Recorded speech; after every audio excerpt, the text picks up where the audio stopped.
Hey guys, hope you're having a great Monday. We're getting into this tail end of the year. It's an exciting time of the year as the holidays roll around. We get very busy. There's a lot to do, and I, for one, have been working a great deal with my clients around looking at the year, what has been accomplished, what goals have been achieved, and looking forward to 2018 and the things that we have on the horizon, which is always an exciting time for me. It's always an exciting time for them, and even within the mastermind groups you can feel this energy coming up. But every now and then I run into the people that are experts at giving excuses.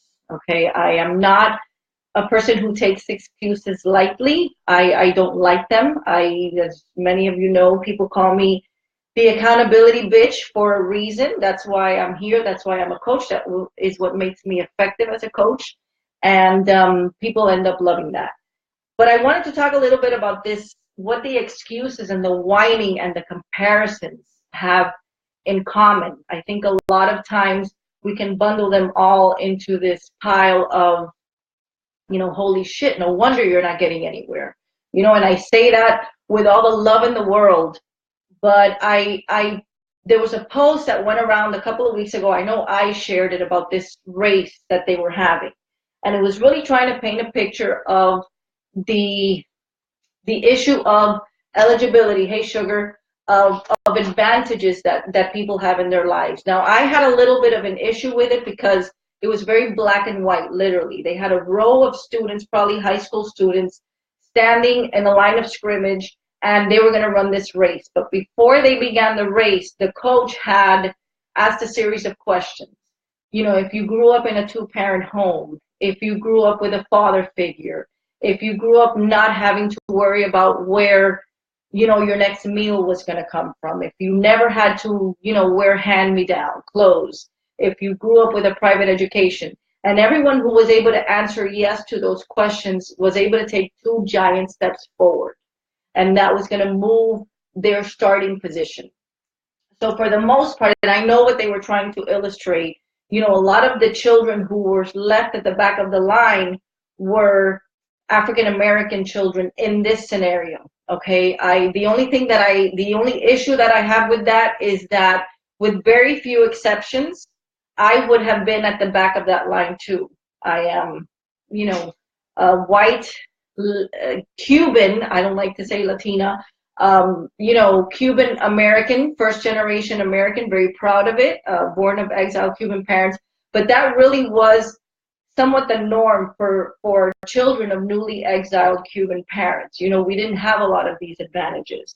So I, for the most part, would have been standing in the back of the line with everyone else, not with these children that had been able to advance. Now, the reason that I say that is because I never used it as an excuse. I never felt less than. I never felt that my worth was any less because I grew up without a father, because we grew up, with, in poorer circumstances than most people. It was never a thing for us. And I've never in my life used it as an excuse. Oh, woe is me because I grew up without a father, and I didn't have a father figure, and I didn't have all the nicest clothes. Bullshit, people. We make our own life. And what I loved about that race was that the picture they were trying to paint was that the children that had the advantage would get to the finish line faster. And the people who were in the back had to run that much faster and that much longer. Okay, fortunately for me, I was very fast growing up. If I would bother to exercise more than I do now, I would probably be very fast now. I love to run, and I could run like there was no tomorrow.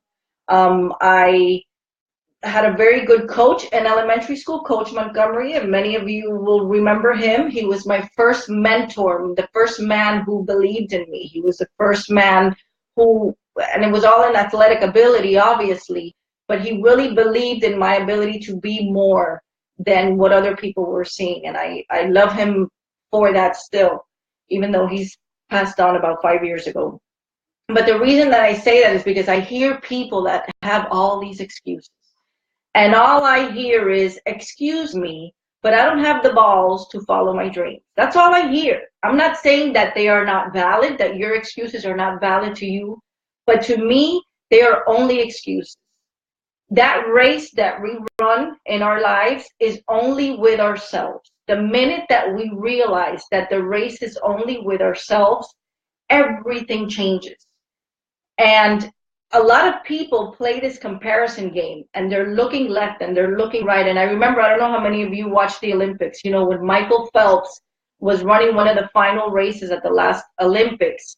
And I forgot the name of the other guy. I think it was Lofty. I don't remember. He was kind of a, you know, a little bit douchey. I don't remember if that was his name. But I remember that they actually videotaped the final leg of that meet.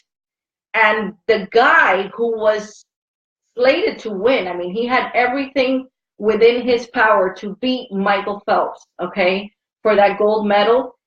He spent most of the last leg of that race looking to see where Michael Phelps was. He was so worried and comparing himself to where he was in the positioning next to Michael Phelps that while he was worried about what Michael Phelps was doing, Michael Phelps was running his own race and obviously swam right by him and made it with plenty of time to win the gold medal. And I think that that happens to a lot of people in life. I'm not immune to it either, but we sort of get stuck in this comparison game. And we're looking around to see what other people are doing. How do I fit in this equation? How am I measuring up? And the truth is that you don't want to be measuring yourself up to anybody because they don't have the same dreams and aspirations as you do. Measure yourself up to the highest standard that you can, which is that seed that God has planted in you of a dream and what only you can accomplish. Measure yourself to that standard and run your own race. I love The Secretariat. Is one of my favorite movies. And I remember at one point right before that final race where the owner tells Secretariat, you know, run your race. And I'm going to offer that advice to everyone here. Please run your own race. Stop comparing yourself to people.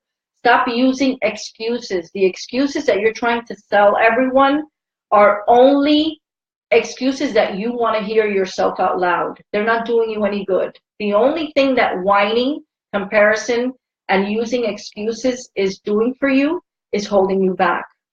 So I'm just telling you, people, it's not that I don't love hearing you, and it's not that I don't validate what you're saying, but I'm not really a giver of excuses, so I'm not an acceptor of excuses. So we got to get off our asses. Please set high goals for yourself for 2018.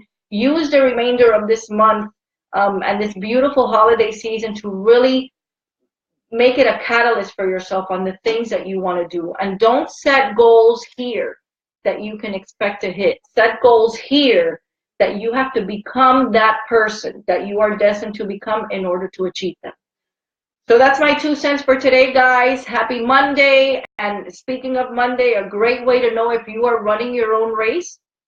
If you hate Mondays, you are running somebody else's race. Remember that. Loving Mondays is a great way to know if you are on your path to going where you're destined to be. Okay, so that's it for today. Have a great week, everyone, and